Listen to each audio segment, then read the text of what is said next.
Vispār par Sorainu un ESG prakses vadītāju es kļuvu nejauši, varbūt jauši, izrādot iniciatīvu. Viņas ieviešanas periods ir 2 gadi. Un ceļš pie viņas nāca gana grūti, bet viņu iegūglējot visādi aizdomīgi raksti par potenciālām krāpšanām kaut kādās valstīs. Protams, nekur nav notiesāti iemetēts. Mēs nemainīsim mūsu iepakojumu veidu tikai dēļ jūsu vienu prasībām. Ilgtspēja, zaļā domāšana, biznesa. Jep, tu klausies podkāstu Zaļā ziemeļmeita, un mans vārds ir Maija Āboliņa-Tomsone. Seko podkāstam Spotify un Apple podcasts un nepalaid garām jaunākās epizodes. Sveiks, klausītāji! Jau kādu laiku līdzās CSRD dzīvo vēl kāds interesants burtu salikums. CSDDD, jeb Corporate Sustainability Due Diligence Directive. Kas tā tāda ir? Kāds ir tās mērķis? Ko tā no uzņēmumiem paģēra? Kādas jaunas prasības un arī prakses mums vēl būs jāievieš spēcinot ilgtspējas pieeju savā biznesā? Lai rastu atbildes uz šiem jautājumiem, aicināju pie sevis Agitu Sprūdi, juridiskā biroja Sorainen ESG prakses vadītāju. Un mūsu saruna izvērtās īstenībā jau daudz plašāk nekā par CSDDD tēmu. Jo mēs mēģinājām atšķirt vēl tādus jēdzienus, kā ko tad īsti nozīmē pienācīga rūpība un kas tad īsti ir tāds zvērs kā vērtība ķēde. Mēs runājam arī par risku izvērtēšanas praktisko pusi, kā to darīt, kad to darīt un cik plaši raudzīties uz riskiem. Nedaudz pieskārāmies arī OECD labas pārvaldības standartiem. Es ceru, ka tev šī saruna noderēs peldot dziļāk ESG ūdeņos. Lai labi skan. Agita, sveika! Sveika! Klau, pastāsti man lūdzu tādu vienkāršu lietu, kas man īsti nav saprotama. Ko juridiskais birojs dara ilgtspējas jomā? Kā ilgtspēja ietilpst juridiskajā biroja ikdienā? Un ko es kā klients varu no jums sagaidīt ilgtspējas jomā? CO2 pēcaprēķinu, stratēģijas izstrādi, konceptu, kā samazināt atkritumus. Pastāsti man lūdzu, noņem lūdzu noslēpumainības plīvuru, kas ir tie jautājumi, pie kuriem es varu pie jums vērsties, kā pie juridiska biroja, lai tiktu skaidrībā savu ilgtspēju uzņēmumu. Ja šis jautājums būtu viegli saprotams, mums nebūtu arī kolēģi, kas katru otro dienu nāk un jautā šo pašu jautājumu. Ko mēs tad darām? Kas tad ir īsti, ko jūs darat? Droši vien tā problēmas vai iespēju sakne nāk no tā, ka tas ir starpdisciplināri ļoti izdomāta joma, šis ESG, jeb vides sociālā atbildība, pārvaldība. Un klasiski, kas ietvēra dažādas jautājumus no dažādām prakses jomām, piemēram, pārvaldības jautājumi bija pie korporatīvo pakalpojumu komandas, vairāk varbūt risku novērtēšana pie vienas citas komandas, zaļais finansējums pie citas komandas, būvniecības dažādi jautājumi, tostarp vai zaļie iepirkumi pie citas komandas. Un tagad mēs esam pateikuši, ka rekur mums ir ESG prakses grupa, un mēs veidojam šos pakalpojumus, un tagad sniegsim šos pakalpojumus. Tas nošķīrums, kurā brīdī tas ir vai nav ESG, un cik ļoti mēs pievelkam klāt, piemēram, jautājums par valdes atbildību, vai tas tagad ir zem ESG, vai tas ir mūsu iepriekš klasiski sniegtais pakalpojums, un vai ESG ir tikai mārketings, tas, protams, jautājumu rada daudziem. Kopumā mums birojā ESG grupā jau Latvijā tikai ir 20 cilvēki. Kā grupā 20 cilvēki vienā birojā? Jā, mēs kopumā vispār esam virs 70 juristiem, advokātiem birojā. Un, attiecīgi, tas, ka 20 no viņiem ir arī ESG grupā, rāda jau šo ilustrē šo dažādo starpdisciplināro pieeju. Mums ir no katras prakses, klasiskās prakses jomas iekšā cilvēki, kas tad vairāk interesējas un padziļināt tieši to ilgtspējas aspektu savu iepriekš sniegto pakalpojumu kontekstā. Un, ko tas nozīmē? Tas nozīmē plašāko jautājumu loku. Mums ir vides tiesvedības par piesārņojumu, tas iet pie risku vadības un strīdu risināšanas grupas. Mēs palīdzam gan tikt no šīm problēmām vaļā, gan dažādā veidā atrisināt, piemēram, pārvaldības jautājumu, dažādu iekšējo politiku, stratēģijas, arī tostarp ilgtspējas stratēģijas izveide. Tas, ko mēs varam piedāvāt, dažādas zaļais finansējums, iegūšana, piesaiste, dokumentācija, protams, risku vadība, piegādātāju līgumi, piegādātāju uzvedības kodeksi. Tie visi ir dažādi juridiski dokumenti, ko attiecīgi tad juristi palīdz uzņēmumu sagatavot. Šobrīd populārākais, ko mūsu klienti vēlas, ir palīdzēt vai nu viņiem izstrādāt ilgtspējas stratēģija. Attiecīgi tas ir diezgan garš process, kur notiek tāda sadarbības starp uzņēmumu valdi un atbildīgiem darbiniekiem un mūsu speciālistiem no dažādām arī jomām, kur tad mēģinām saprast, kāda ir līdzinājā biznesa stratēģija un kas būtu tas loģiskais šim uzņēmumam, ko viņiem izvirzīt par saviem mērķiem, tā lai šie mērķi ierakstās stratēģijā, lai tas nepaliek uz papīra plāns, jo papīrus jau var piesmērēt visādi kā, bet mūsu klienti tomēr pārsvarā šo vēlas darīt nopietni, un tad attiecīgi tas ir tāds pamatīgs darbs, vairāk mēnešu garumā, kā nonākt pie tā īstā ilgtspējas vīzijas un īstermiņa, ilgtermiņa mērķiem, un tad kas tad būtu jāizdara, lai šos mērķus sasniegtu, kur arī daļa ir uzņēmuma paša rīcībā, uzdevumos, un daļu var palīdzēt ar juristi, tur, piemēram, dažādas iekšējās politikas izveides, risku vadības plāni, līguma pārstrādāšanas, tas pats varbūt dažādības politika, uzņēmuma iekļautības dažādi aspekti. Ļoti dažādi jomu jautājumi atkarībā no tā, ko tad tas uzņēmums ir nonācis pie tā, ko viņi vēlas darīt un sasniegt un kādi viņi vēlas būt. Saki, lūdzu, cik viegli juristam ir iekāpt stratēģa lomā un bišķiņi arī tajā biznesa lomā, lai sāktu veidot stratēģiju. Tāpēc, ka stratēģija tev ir jāskatās tiešā saskarē un sazobē ar to korporatīvo stratēģiju. Tev ir jātaisa tirgus izpēte, konkurentu izpēte, klientu ekspektācijas, sadarbības partneru ekspektācijas, tavas nākotnes attīstības tendences, tavs pieejamais finansējums, investīcijas potenciālās. Tur ir tik daudz aspektu, ko ņemt vērā. Un juristam, kas, man liekas, ir tomēr tāds diezgan rāmī ielikts spēles lauks, atvērtās durvis un paplašināt savu redzesloku. Cik tas jums ir viegli, ko tas jums prasa un kā jūs paši tās kompetences sev nodrošināt un veidojat? Labs jautājums, bet droši vien atbilde ir no tā, cik ļoti tas jurists pirms tam pieredzējis un cik ļoti viņš ir strādājis ar biznesa un biznesa strateģiskiem jautājumiem. Vai jurists ir bijis tikai, piemēram, jau uzņēmuma uzdevuma izpildītājs vai uzņēmuma jau tā kā angliski šo sauc par trusted advisor un arī strateģiskais partneris un zina to uzņēmumu, zina to industriju līdz kalam, tāpēc mums birojā juristi darbojas arī tā sauktajās sektoru grupās, kas arī apvieno dažādu prakšu pārstāvjus, bet kas fokusējas, piemēram, uz farmācijas sektoru un nav papildus nekas jāmeklē. Tu zini, kādas ir farmācijas sektora problēmas, kādi ir viņa tipveida līgumi, kur tur tā biznesa loģika. Tas pats ir par visdažādākajiem sektoriem, piemēram, aizsardzības sektoru vai būvniecības vai banku un apdrošināšanas sektoru. Dažādiem sektoriem ir tās dažādas vajadzības un juristi, kas jau strādā un īpaši mēs runājam par vecākajiem juristiem, zvanātiem advokātiem, partneriem, kas kā biznesa firmā, Sorainen tomēr ir biznesa fokusēta firma, tad tās zināšanas jau ir uzkrātas un apkopotas. Tas nav kaut kas, ko varētu darīt jaunākais jurists vai jurists, kas to sāc darīt nesen, bet tie senie, tā teikt, pieredzējušie buki, kas pārzina šo uzņēmumu jau ļoti detaļās. Varbūt viņi ir bijuši klāt, tad, kad šis uzņēmums nāca strateģiskie investori iekšā un tika veikti jau uzņēmuma padziļinātās juridiskā pārbaude. Varbūt viņi ir bijuši šim uzņēmumam no viņa dibināšanas klāt.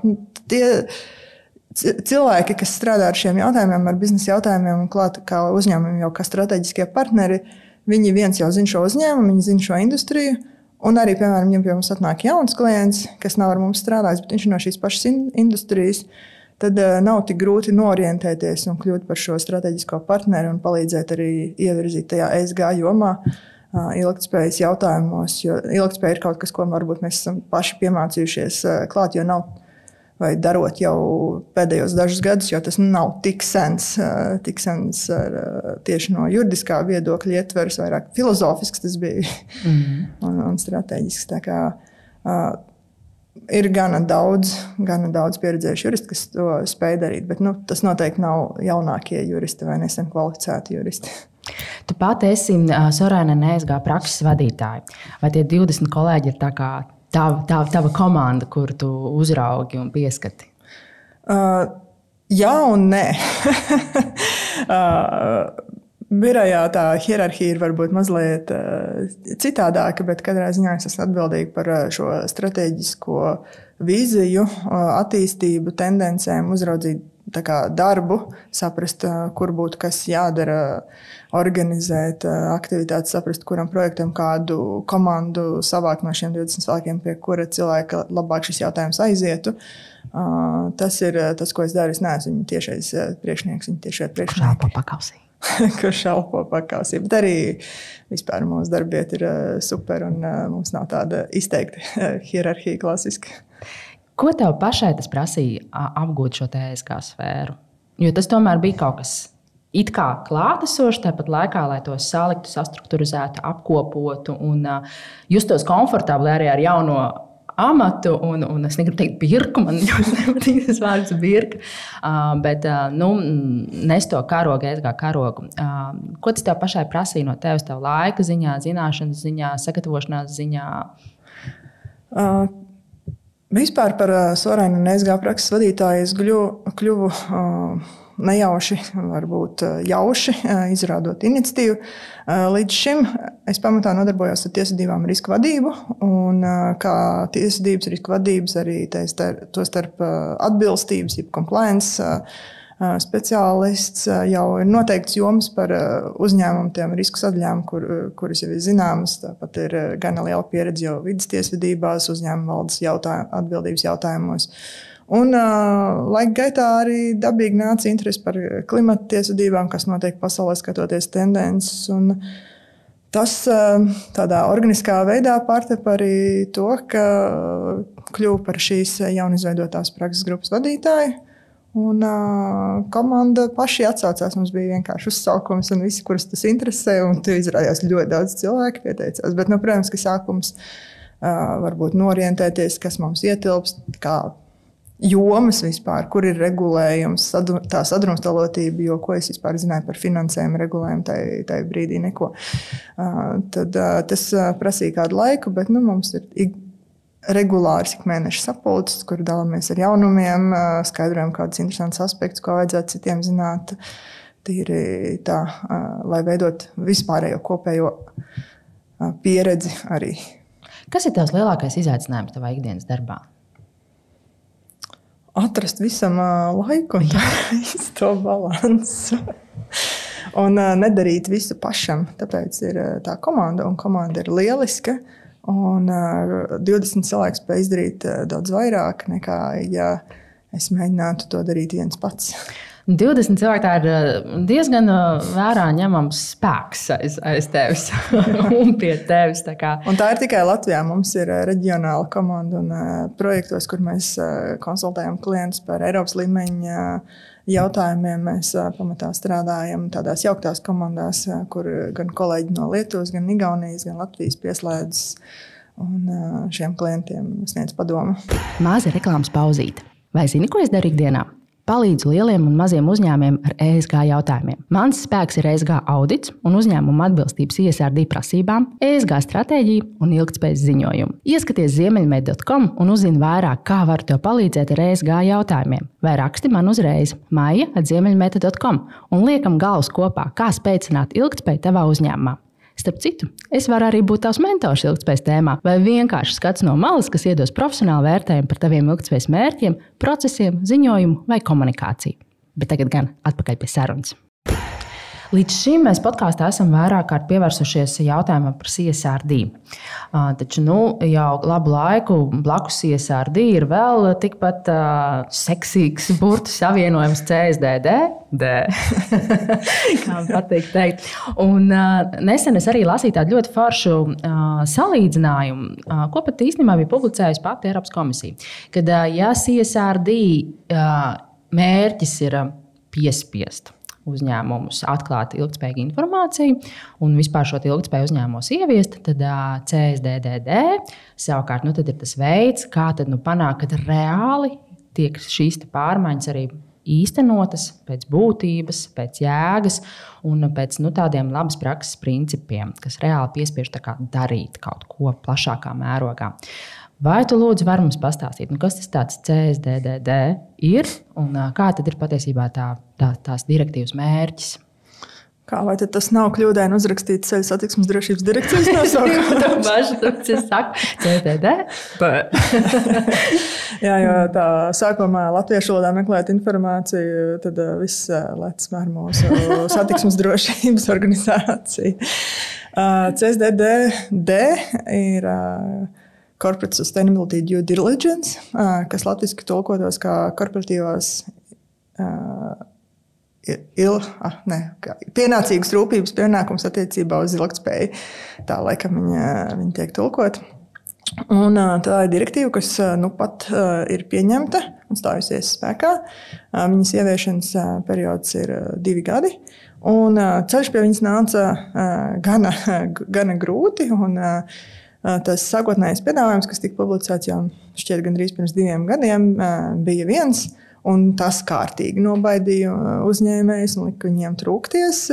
Tad tagad, kas ir nonācis, tas ir ļoti krietni mīkstināts ar mazāku loku tiešo adresātu un mazāku tvērumu dažādām pienākumiem un potenciālām sankcijām. Bet īsumā tas nozīmē, ka uzņēmumiem lieliem ir jāievēro pienācīga rūpība viņu vērtību ķēdēs, kas nozīmē gan piegādes ķēdes, gan arī attiecībā uz viņu sniegtajiem produktiem, viņu klientiem, attiecībā tieši uz vidi un cilvēktiesību jautājumiem. Līdz ar to tas tvērums nav tāds pats kā ilgtspējas ziņošanas direktīvai, jo šis ir reducēts tikai uz vidas jautājumiem un cilvēktiesību jautājumiem.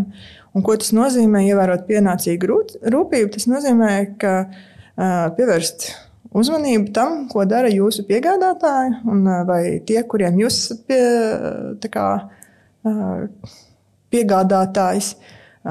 Un vai šajā procesā, šajā līnijā netiek pieļauti kādi būtiski vides cilvēktiesību pārkāpumi, kas to kopējo situāciju pasliktina.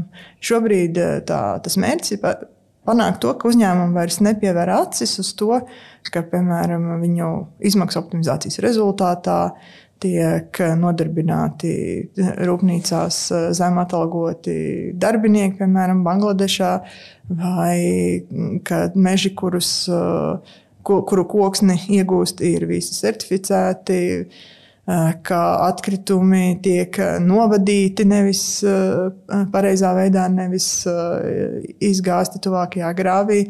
Un uzņemties šim uzņēmumam atbildību par to, ko tad viņa labā dara citi, vai arī viņš pats, piemēram, ražo kādu būtisku komponentu, piemēram, kādam savam klientam, vai tur tad tālāk tajā virzienā arī netiek pieļauti tādi būtiski pārkāpumi, ar kuriem viņam vajadzētu zināt. Un šobrīd tagad arī to jaunais pienākums ir novērst, ja tur ir kaitējums uz vidi, tad pārtraukt maksimāli iespējami ātrā vai vismaz veidā, vai arī vismaz samazināt līdz minimumam šo negatīvo seku ietekmi.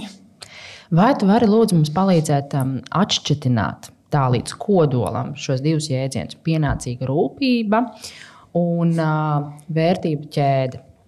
Jo bieži vien, kad arī es godīgi saku no savas pieredzes, runājot ar uzņēmumus, ka mums jāizvērtē visa jūsu kopējā vērtību ķēde. Klusums, lielas acis un tā. Un savukārt pienācīga rūpība, arī klausoties tajā, ko tu saki, pirmā doma ir tāda, vai tas nozīmē, ka es varu tagad iejaukties sava piegādātāja biznesa darbībā, ierasties auditos, tagad noteikt, ko tu tagad drīksti darīt, ko tu nedrīksti darīt, diktēt kaut kādus savus noteikumus. Un cik tālu šī pienācīgā rūpība var iet, kas ir tās robežas, un savukārt varbūt kas ir tas minimums, ko mēs saprotam šo pienācīgo rūpību. Te ir divi ļoti apjomīgi jautājumi iekšā, vai pat vairāk, ja mēs tā dalām. Sāksim ar to pienācīgo rūpību. Te jau visu valstu likumos ir ielikts tāds vai citāds pienācīgas rūpības tvērums, vismaz attiecībā uz valdes darbībām pret uzņēmumu vai jebkādos citos jautājumos. Piemēram, civila likumā tas ir krietnis un rūpīgs saimnieks, komerclikumā šķiet bija par komersantu runa, un tas ir tas, ko mēs juristi saucam par ģenerāla klauzulu, jeb kur ar saturu tiek piepildīts atkarībā no tās situācijas vajadzības, tā pareizā loktvēruma, ka tas nav pateikts, ka 2 × 2 ir 4, bet tas ir tāds jēdziens, kas var attīstīties laika gaitā, mainoties tiesību izpratnē arī un dažādiem citiem aspektiem, piemēram, visai tiesību sistēmai kopumā. Kaut vai ja ņemam sankciju jautājumus, tad tas, kas bija jādara sankcijām un atbilstībai pirms 5 gadiem, tas, kas ir jādara tagad, ir būtiski mainījies. Un, attiecīgi, ja mēs skatāmies šādu krietni rūpīga saimnieka atbildību, tad tas, kas viņam būtu jādara, lai viņš ievērotu uzņēmumu atbilstību sankcijām, pirms 5 gadiem būtiski atšķirās no tas, kas viņam jādara tagad. Un tas pats ir arī saistībā ar ilgtspēju un šo pienācīgo rūpību vērtību ķēdēs, vai jebkurā citā jautājumā, ko uzņēmumiem ir jāveic, un mēs šo varam skatīties vairāk tieši arī caur to Latvijas krietni rūpīga saimnieka, krietni rūpīga komersanta prizmu. Kas tad būtu tas kopums, kas tā labā prakse, ko būtu jādara? Vai labā prakse būtu izlikties, ka es nezinu, tā kā, piemēram, algot darbiniekus no maziem gateriem un izlikties, ka nezinu, ka tur, piemēram, algas maksā aploksnē, nevis godīgos nodokļos no pilna darba samaksas, vai izlikties, ka mēs ticam, piemēram, apgalvojumiem, ka pie mums cilvēktiesības un darba drošība ir augstākajā līmenī, ja mēs jau runājot jūtam, ka nav viņiem tā, kapacitāte vai viņi nespēja ticam izskaidrot, ko viņi īsti dara vai kas tiek nodrošināts, vai mēs aizbraucam ciemos un redzam, ka pa būvlaukumu staigā cilvēki bez ķiverēm. Un tikai paļauties to, ka viņi līgumā ir ierakstījuši, ka viņi visu to ievēros. Jautājums tad ir tas, cik ļoti ir tas pietiekami, lai pateikt, ka ir izdarīts tas pienācīgais rūpības pienākums. Un tad arī ir droši vien nāk klāt tas, kas gan jau vēlāk gribēs jautāt par to risku izvērtējumu, kur uzņēmums ir identificējis riskus, to iespējamību, to būtiskumu, un tad no tā arī izejot skatās, kas tad tas varētu būt un kas no tā izriet. Piemēram, ja darba drošība, ja tas ir būvniecības uzņēmums un darba drošība, viņam noteikti ir liels risks. Tad kas būs pienācīgā rūpība, ko viņi dara, vai viņi vienkārši paļaujas, ka kur ir liels plakāts, ka visiem jāievēro darba drošība un visi ir parakstījušies, vai tur būs, piemēram, organizētas iebraukšanas, izbraukšanas, būvmateriālu savākšanas vietas un darbs ar speciālo tehniku organizēts tā, lai nekrustotos ceļi ar cilvēkiem, kas tā pašā laikā nes šos kaut kādus lietas, attiecīgi, lai izvairītos no iespējamām sadursmēm, vai stālažas būs pietiekami, kvalitatīvas, nostiprinātas, vai būs kāds, kas pārbauda, ka tur cilvēki nekāp nepiesprādzēti uz jumta strādāt. Tādi katrai industrijai tie savi droši vien elementi, bet tīri loģiski viņi izriet no tā, kas tad būtu tas pieņemamais standarts, lai šos lielos riskus, kas ir identificēti, izslēgtu. Īpaši tos riskus, kas ir ar lielāku varbūtību un lielākām, traģiskākām sekām. Piemēram, cilvēks nokrīt no 5. stāva, viņš tagad nomirst. Uzreiz liels seks, būtisks jūtams. Kā tad novērst šo risku? Vai vienkārši plakāts pie ieejas ir pietiekams, lai to izdarītu? Bet tādā gadījumā, es ierodos tur, es redzu, ka tur ir 3 pārkāpumi. Kas ir tas, ko es varu darīt? Kas man būtu jādara? Droši vien jautājums, kāds ir tavs juridiskais status tur tajās attiecībās. Un viens jau ir tas, ko savā uzņēmumā var darīt, viens tas, ko attiecībā uz saviem apakšuzņēmējiem, piemēram, var darīt, un viens ir tas, ko var vai nevar darīt attiecībā uz piegādātājiem. Un tad tas jautājums par to, vai vispār tev ir tiesības ierasties tur uz vietas un pārbaudīt, vai tev ir jāapmierinās tikai ar iesniegtiem dokumentiem. Varbūt, ka kaut kādus riskus viņi noklāja tādā veidā, ka viņi parāda, ka viņiem ir arī kādi ISO certifikāti vai tās certificētās koksnes certifikāti, kur kāds cits jau to veids pārbauda un kas būtu pietiekami uzticams avots, vai ir kaut kādi signāli, kurus nevarētu ignorēt, pat ja viņi nav oficiālajos, piemēram, atnāk klients pie mums kā juristiem ar jauns klients ar jaunu uzdevumu pēc compliance atbilstības un AML prasībām viņš iziet. Tā kā nekas traks nav, sankcijās nav, bet viņi iegūglējot visādi aizdomīgi raksti par potenciālām krāpšanām kaut kādās valstīs, protams, nekur nav notiesāts, un tad ir jāvērtē, vai šādu klientu mēs ņemam, un tas pats ir arī jebkurā citā jomā ir kaut kāda tā loģiskā informācijas kopums katrai industrijai savs, kas būtu jāpamana, kur cilvēkam, kas darbojas un to biznesu zina, viņam vajadzētu būt tādam kling, kaut kas nav labi, te ir jāpēta papildus. Un tagad es esmu izpētījis, ko es drīkstu prasīt. Jo es arī saprotu, ka tā viens solis atpakaļ saprast savu juridisko statusu un savas tiesības šajās attiecībās. Tātad tas ir ļoti gudri noslēgts sadarbības līgums. Numur 1 jau ar aizmuguri jūtot, vai ne, kad šai pienācīgai rūpībai ir jābūt un ka kaut kādi potenciālie riski varētu izrietēt no tā. Kas ir vēl tas, ko es varu darīt un kas man ir jādara, un īpaši, ko nosaka šī tā arī jaunā direktīva, jo es jau arī varu pateikt, es visu veicu, viss bija forši tajā brīdī, savu darbu pienācīgo rūpību izpildīju. Kā es varēju zināt, ka tagad pēkšņi kaut kas atgadīsies savādāks, ka viņi pēkšņi izmet kaut ko pārkāpt. Kas ir tās lietas, ko arī nosaka šī direktīva, kas man jābūt ir noteikti piefiksētām, izanalizētām, pierādāmām un tā tālāk? Klasiski droši vien mēs runājam par burkānu un pātegu. Diemžēl. Un, protams, ka līgumos var likt arī dažādas uzreiz līgumsodus. Konstatē pārkāpumu, jums līgumsoda tur varbūt tas kādā brīdī izmāca darboties labāk, var pārlikt zaudējumu pārnesi, piemēram, par katru šādu gadījumu, kas, piemēram, man rada reputācijas vai kādu risku, jums tur nesīsiet zaudējumus un pilnu atbildību līguma vērtībā var droši vien to risināt kaut kādā veidā ar apdrošināšanām, bet apdrošināšana jau tikai kompensēs to mantisko, viņi nepārtrauks to pārkāpumu.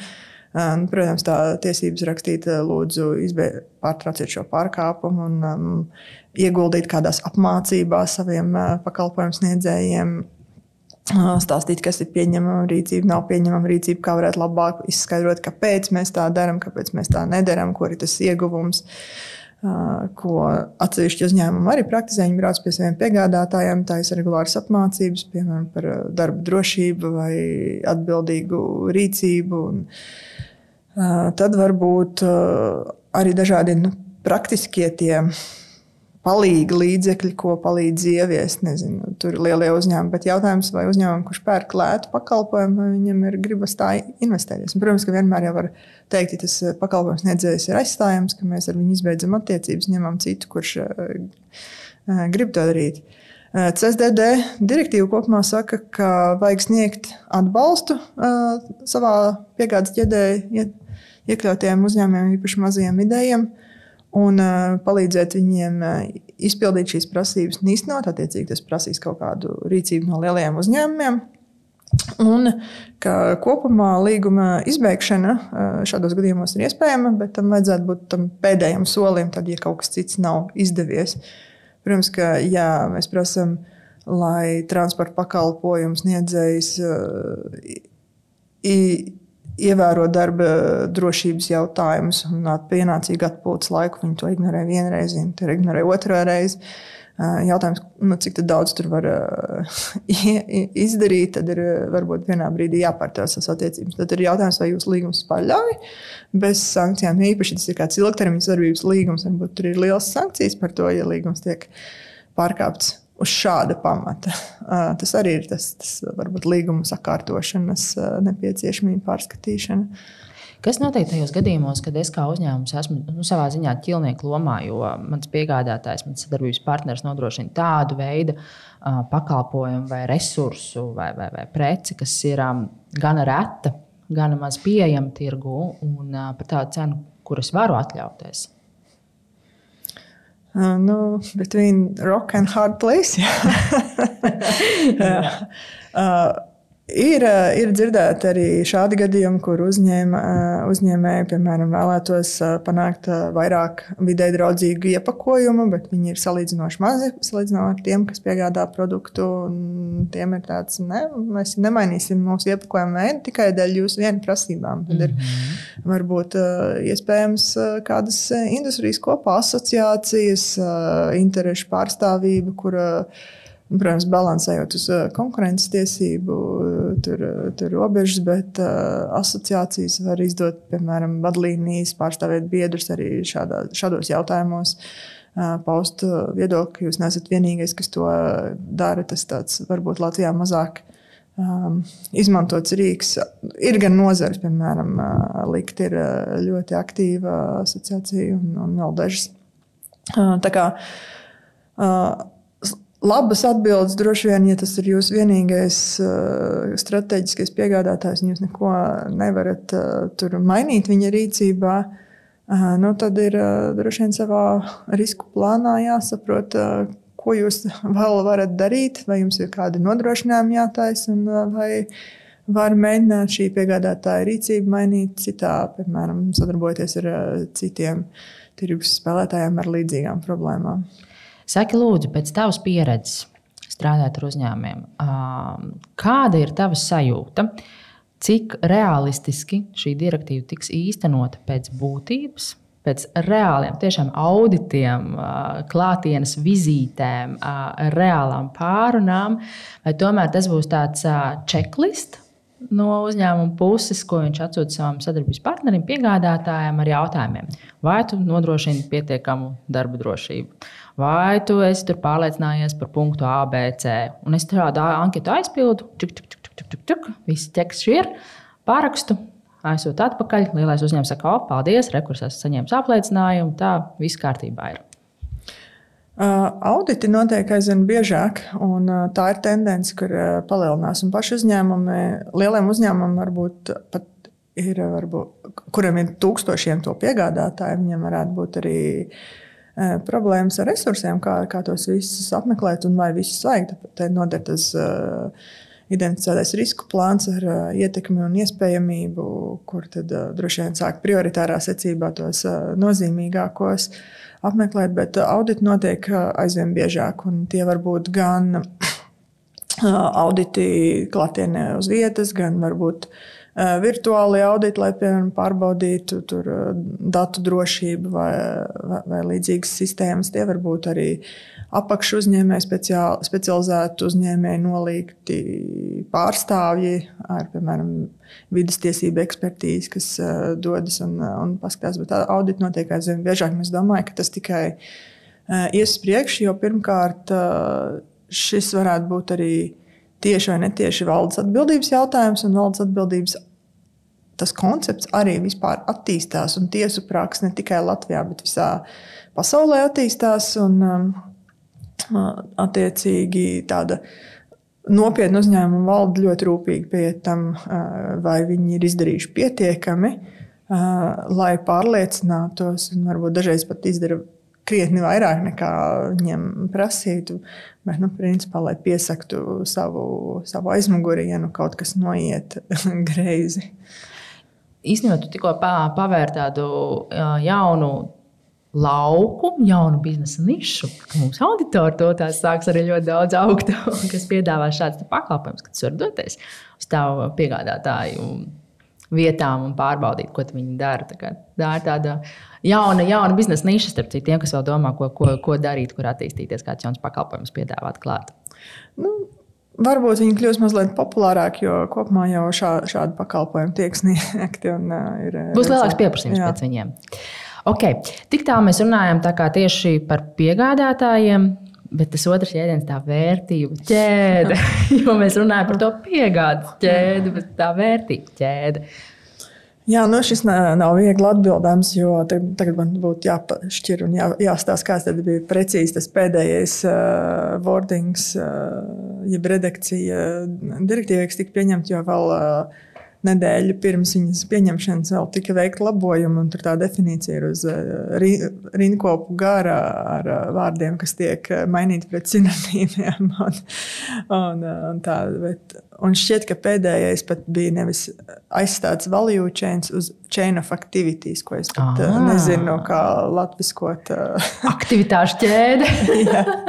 jā, tā kā tas arī kaut kas cits, bet konceptuāli to saprot arī to, ka, ja mēs esam strateģisks piegādātājs, piemēram, automobīļa ražošanā kādām detaļām, tad mums būtu jāskatās arī, kur šis mūsu produkts aiziet un ko dara tas lielais, kurš implementē mūsu to komponentu savā, vai viņi arī ievēro kādas no prasībām un cik daudz un cik atbildīgi viņi pieiet, piemēram, savām rīcībām. Tātad būtībā es skatos, cik posmus vēl tālāk uz priekšu. To vienu. Tā kā, principā, mēs šobrīd saprotam, ka mēs runājam par to vienu posmu attiecībā uz mūsu, nevis vēl tālāk viņa klientiem. Jā. Okay, tad tas ir tomēr sašaurināt. Bet varbūt māna izpratne nav šobrīd pareizi, bet vieglākais jau būs arī tā reālākā iespēja ir ietekmēt uz leju, nevis ne tik daudz uz augšu. Kuri uzņēmumi ir pakļauti šīs direktīvas tvērumam? Pēdējā redakcija, kas tika pieņemta, tad viņa būtiski sašaurināja. Šķiet, ka tur Francija, Vācija, Itālija pēdējā brīdī izlobēja būtisku sašaurinājumus, ka tie ir uzņēmumi, kuriem ir 450 miljonu apgrozījums Eiropas Savienībā un virs 1000 darbiniekiem. Vai arī ārvalstu, trešo valstu uzņēmumi, kuriem ir virs 450 miljoniem apgrozījums Eiropas Savienībā. Un tiek aprēķināts, ka Eiropas Savienībā šobrīd tie varētu būt ap 1000 uzņēmumu no pašas Eiropas Savienības un vēl kādi 900 no citām valstīm. Un tas nozīmē, ka Latvijā cik daudz tādu uzņēmumu varētu būt? Latvijā neesam tā skatījušies iepriekšējā, kad vēl bija cits, tad tur likās, ka tiešais tvērums varētu būt uz kādiem 90 uzņēmumiem. Tad šis, nezinu, kādi 2 varbūt uzņēmumi. Tad jau mēs varam, ko tam mēs te cepamies par to direktīvu? Ir gana daudz uzņēmumu, kuri ir lielu uzņēmumu grupās un uz kuriem attiecīgi kā uz grupas uzņēmumiem attiecas šis, jo skatās uzņēmumu ne tikai viņu kā vienu, bet visu viņa grupu kopumā attiecīgi uz šiem grupas uzņēmumiem, filiālēm šīs prasības attieksies. Tādā ziņā, ka viņiem būs jāvāc šī informācija un jādod viņa attiecīgi savai grupai un uz viņu attiecīgi klientiem, tad tas arī aizies pa ķēdīti. Un, protams, ka ļoti daudz no lielajiem vidējiem Latvijas uzņēmumiem ir eksportējoši, un viņi ir kādā no šiem 1900 uzņēmumu tajās piegādes vērtības vai vērtību ķēdēs iekšā. Un, lai tad uz viņiem būs netieši attiecināms tādā ziņā, ka tas lielais prasīs to informāciju, ko jūs darat un kā jūs darat, vai jūs esat vērtējuši, vai ko jūs tālāk izmantojat pa ķēdīti un tā tālāk. Tā kā netieši tas attieksies uz gana plašu uzņēmumu loku. Kurš ir tas brīdis, tas gads, kad man jau ir kā uzņēmumam jāparāda reāls, ko es esmu darījusi? Kopumā tas iet diezgan roku rokā ar to ziņošanas direktīvu, jo viņas nevar tā īsti atraut skatīties, lai ir dažādi tvērumi, dažādi uzdevumi. Tomēr ziņošanas direktīva aptver daudz plašāk ilgtspējas jomā, līdz ar to viņi jau vāks tos datus ātrāk, piemēram, par CO2 otrā, trešā tvēruma aprēķiniem, kas varētu arī ietvert tos piegādātājus, kas kaut kas jārēķina vai citām darbībām, iepakojumiem, transporta līdzekļiem un tam līdzīgi. Līdz ar to pirmā grupa, kuriem būs jāziņo, viņi jau sāksies nākamgad, jau par šo gadu, un tad tā pakāpeniski ies priekš. Savukārt, ja mēs skatāmies tieši tikai šo CSDD direktīvu, tad tā pēc 2 gadiem no šī gada tad būs tā pirmā grupa, un tur viņas arī mainās atkarībā no tā apmēra lieluma. Tur sākās, man šķiet, ar 950 miljonu apgrozījumu pirmajai grupai, un tad viņi pakāpeniski kāp uz leju. Reizēm ir sajūta tāda, ka visām šīm direktīvām tas tāds... Es esmu pat dzirdējis, ka daži uzņēmumi saka, paldies Dievam, mums apgrozījums vēl nav tik liels. Tas uz mums vēl neatiecas. Reizēm ir tāds ierobežojošs izaugsmes faktoru. Bet tas tā, off topic. Klau, tu vairāk reizi atsaucies uz to, vai uzņēmums ir izvērtējis riskus un kā ir izvērtējis riskus. Pastāst lūdzu, kas ir tā labā prakse risku izvērtēšanai? Cik plaši mums vajadzētu šos riskus izvērtēt? Kas ir tie faktori, kas ir jāņem vērā risku izvērtējumā? Un arī mēs jau šobrīd arvien vairāk runājam par to, ka ir riski, un tad ir ESG riski. Kā tas iet kopā, vai to vajadzētu likt kopā? Un, kāda ir tā risku izvērtēšanas sistēma ideālā gadījumā uzņēmumā? Riski ir tāds lielisks jēdziens, jo bez riska nav ne izaugsmes un īsti nav arī tāda, nezinu, var funkcionēt bizness bez riskiem. Un par riskiem mēs runājam dažādos tvērumos un to, cik ļoti svarīgi ir apzināties savus riskus. Tad tur stāsta, ienāk valdes atbildības jautājumi, tad tur kāds saka, te šķirieties klauzulas, jums jāizvērtē ņemot vērā riskus un ļoti dažādākie aspekti. Bet tas īsumā ir, tas nav nekas jauns, ko prasa tagad CSDD. Būtībā varbūt arī pāris atsevišķi jauni aspekti, kas papildina esošo, to, ko uzņēmumi dara, jo lieli nopietni uzņēmumi un arī daudzi vidēji uzņēmumi jau tādā vai citādā veidā veic sev risku apzināšanos uzņēmumā, jo tā ir normāla biznesa plānošana, kurā brīdī, piemēram, naudas plūsmas, kas būs, kas nebūs, kas būs jāizvērs robežas, kas būs tur īpaši pēc Covid un tagad ar karu. Uzņēmumi veic to savu risku analīzi biznesam un no tā tad plāno savu darbību, plāno plānus A, plānus B, ko viņi varētu darīt. Tie, kas nedara, nezinu, cik ilgi viņi biznesā noturās. Un ir tāds īpašs dokuments, ko gana daudz uzņēmumu taisa, ko sauc par biznesa nepārtrauktības nodrošināšanas plānu. Un, protams, viņš ir atšķirās nozarei no nozares un uzņēmumam no uzņēmuma, cik sīki tur vēlas iet.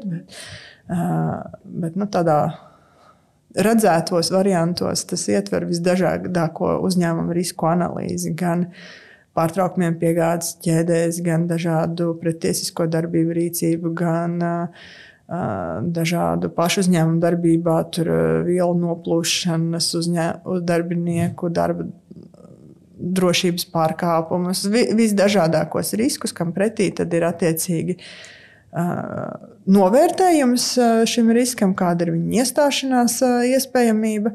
Kā arī tad parasti pretī ir sadaļa, ko dara uzņēmums, lai šo risku mazinātu vai novērstu. Un tas var būt gan varbūt jaunu metāla durvju nopirkšana, tā var būt papildus videokameru uzlikšana, tā var būt jauna kaut kāda šķirošanas iekārtas iepirkšana, tas var būt arī līguma pārskatīšana, tā var būt papildus apmācības un iečekošanās sistēma, kas ļauj tur kontrolēt, piemēram, laiku un informācijas piekļuvi. Un tie risinājumi ir dažādi atkarībā no tā riska, identificētā riska veida. Un šie CSDD definētie vides un cilvēktiesību riski jau īstenībā ierakstās lielākajā daļā no riskiem, ko uzņēmumi identificē. Jo, protams, ka tur, ja ir mežapstrādes uzņēmums vai lauksaimniecības uzņēmums, viņiem tie vides riski ir būtiskāki vai ir nozares, kurās šie cilvēktiesību riski, darba drošība, tie paši nodarbinātība, tie ir arī tā kā jau identificēti kā paaugstināti riski, piemēram, darbinieku nepieejamība arī varētu būt. Un, varētu būt identificēti, ka tur, nezinu, uzņēmuma reputācijai vajadzētu vēl papildus darīt šo un to un to. Tā kā tas ESG prasītā risku novērtējums jau nav īsti nekas ļoti atšķirīgs no tā, ko uzņēmumi darīja līdz šim. Vienkārši te var būt papildus komponents pienāk klāt, ko uzņēmums var būt tik ļoti pirms tam nebija varbūt vērtējis tādā ilgtspējas kontekstā. Klausoties tavos piemēros, man reiz radās tāds jautājums, cik daudz riskus ir veselīgi vienam uzņēmumam izvērtēt, jo tur var būt 50 riski, tur var būt 10 riski. Kas ir tāds optimālais varbūt? Vai tāds vispār eksistē?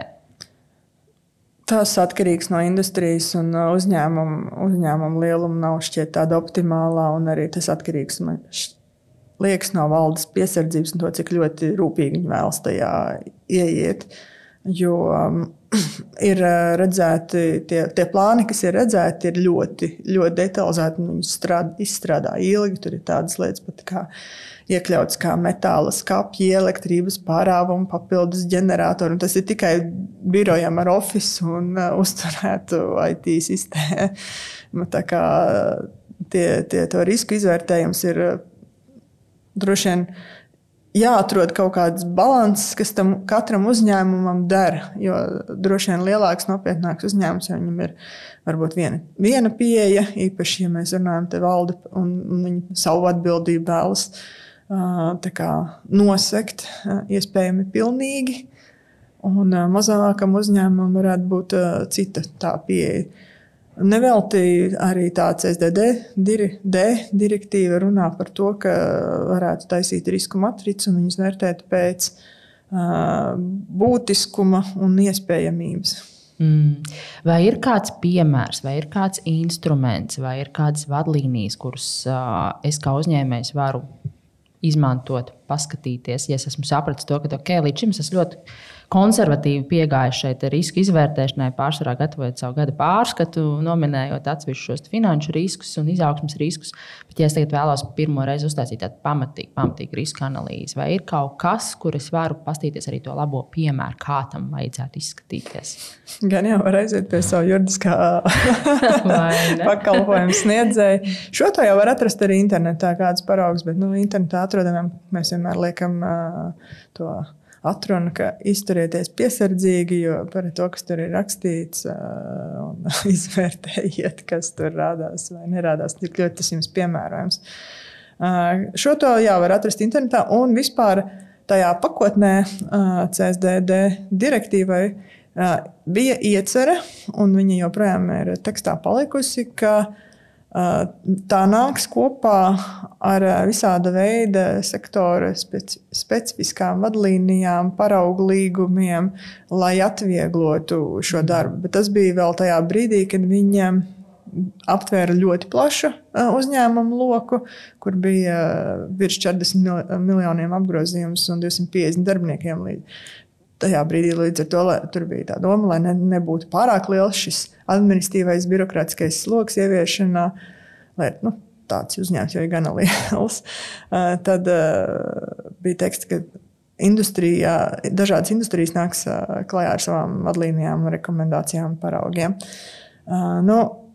Termiņi nekādi nebija, nekas nav solīts, bet varbūt laika gaitā arī no tā, kas būs. Varbūt arī, ja jūs esat kādu jūs esat tas mazais, vidējais, tad jūsu klients jums varētu dot kādu atbalstu šai jomā, kādus paraugus un matricas, pēc kā vērtēt riskus. Tā kā dažādi veidi, kā šo palīdzību iegūt. Tad man ir palikuši vēl 2 pēdējie noslēguma jautājumi. Pirmais jautājums ir par OECD labas prakses tādiem standartiem, pēdējiem, kas tika salīdzinoši nesen publicēti, kur arī ir jau iekļauta lielāks uzsvars uz ilgtspēju. Vai tu vari pastāstīt vairāk, kas tad tieši no valdes tiek sagaidīts, kādai uzmanībai, kādai pieejai, kādai rūpībai ir jābūt uzņēmumā attiecībā uz ilgtspējas jautājumiem saskaņā ar šiem labas pārvaldības standartiem? Ja meklēsiet tieši informāciju, tur jūs nesaskatīsiet šajos standartos. Viņi ir tādos lielos saukļos. Lielos saukļos būtībā. Un varbūt Eiropas uzņēmumiem, kuriem jau ir tā ilgtspējas ziņošanas direktīva, taksonomijas regula un tā, tas nebūs nekas jauns. Jaunais tas, ka OECD ir attiecas uz valstīm ārpus Eiropas Savienības, arī ne tikai Eiropas valstīm. Un šī ilgtspējas sadaļa ir tā, kas ir pielikta klāt, viņa pirms tam nebija. Bet viņa attiecīgi diezgan tādos lielās līnijās pastāsta par to, ka vajadzētu publicētai ilgtspējas informācijai būt salīdzināmai, godīgai, pārskatāmai, balstītai standartos, nevis tādos pašu izdomātos aprēķinos. Un, tā tas iet principā vairāk par to ziņošanu, par nemaldināšanu, atklātu informāciju par to, ka šie vispār ilgtspējas aspekti ir jādomā uzņēmumā un rekomendēts viņus ieviest. Savukārt tur ir sadaļas, kas ir par jau citas neilgtspējas sadaļas, tur tad ir lielāks uzsvars uz nediskrimināciju, iekļautību, vienlīdzību. Tās sadaļas arī mazliet izvērstāk papildinātas. Tad būtībā man ir jāaiziet, jāizlasa, jāizpēta un jāsaprot, kā es to integrēt savā darbībā. Viņi īsti atbildes tik ļoti nesniedz. Žēl, kā vienmēr gribās to quick wins, paņemt tips and tricks. Tad mans pēdējais jautājums tev. Man ir uzņēmums. Uzņēmumam ir apgrozījums 35 miljonu eiro. Man ir 200 darbinieki. Tātad es neesmu veiksmīgi iekļuvusi šajā tvērumā, skarbo direktīvu tvērumā, bet toties man ir vairāk sadarbības partneri, no kuriem viens ir arī šīs CSDDD direktīvas tvērumā. Man nav nekas. Man nav ne riski, man nav ne politikas, ne procedūras. Es esmu reāli fokusējies uz biznesa attīstību, uz to, kā saražot ātrāk, vairāk, kvalitatīvāk un kā audzēt savu biznesa jaudu. Bet man nāk virsū, man nāk pirmās anketas, un es jūtu, ka tās pirmās tās kļūst arvien vairāk un vairāk. Kaut kas man jāsāk darīt. Kas ir tās pirmās 5 lietas, un tieši tie pirmie 5 soļi, ko tu ieteiktu, ar ko sākt? Pirmkārt, droši vien saprast, vai tiešām uzņēmumā nekas nav darīts, jo pamatā jau ir dažādas iniciatīvas, kas visur iekļautos kādās citās, piemēram, kaut kādas darbinieku regulārās apmācības un labbūtības, veselības un tādi jautājumi, darba drošības dati jautājumi, kādas transporta līdzekļu ieguldījumu, dažādi strateģiskie jautājumi dažādos departamentos. Klasiski tik lieliem uzņēmumiem ir izmētāti vienkārši tur starp HR, starp sales, starp darba drošības jautājumiem. Un tad uztaisīt to apkopojumu uzņēmumā un saprast, kāda veida visas šīs iniciatīvas, kas mums ir, ko mēs darām. Un tad ir pēc tam nākamais droši vien saprast, vai ir arī kādi dati, kas varētu būt, piemēram, uz CO2 aprēķiniem, ko mēs vācam jau līdz šim. Varbūt mēs vācam, patērētos, kaut kur uzskaitam visus materiālus, ko mēs izmantojam, vai jebkādus citus tādus datus, kas var pēc tam noderēt ilgtspējas informācijas sagatavošanai, bet vienkārši viņi tiek vākti piemēram dēļ biznesa vajadzībām, kaut kādam analītiskam mērķim, bet viņi kaut kur ir šai uzņēmumā. Nav tā, ka viņi nebūtu. Un tad, kad ir šī virtuve saprasta, tad te būtu tas mērķis saprast, ko tad mēs gribam darīt. Varbūt uzņēmums grib tāpat arī turpināt, neko nedarīt. Un katru reizi vienkārši nolūgot kādu cilvēku, kas mēģina aizpildīt tās anketas un savākt no visiem šo informāciju, ko no viņiem prasa. Varbūt uzņēmums izdomā, ka nē, mums vajag pašiem apkopot informāciju, lai mums nav katru reizi jātērē tas resurss to meklējot. Un tad ir var saprast, kurš tad to darīs, lai ir kāds projekta īpašnieks, lai tas nepaliek starp dažādiem cilvēkiem, varbūt tā pati valdes loceklis, kurš to darīs. Tad jau, kad es saprastu, vai viņi kaut ko darīs vai nedarīs, tad no tā, ko darīs, tad tālāk virzīt to darbību. Vai tas ir tikai datu savākšana, apkopošana turpmāk vienkāršākā variantā, vai tā ir ilgtspējas stratēģijas izstrāde un kaut kādu datu pēc tam uz tā pamata vākšana, publicēšana vai apkopošana arī, lai pēc tam viņus var apkopot un dot. Un kas vēl ir nepieciešams? Principā sākumā saprotam savu virtuvi un tad pēc tam vai daram paši vai meklējam palīdzību, ko darīt tālāk. Bet kas ir tās 3 tēmas, kuras man taču paprasīs? CO2 prasa te visi. Tā ir numur 1. Plītis ir pirmā, ko es iekorīju.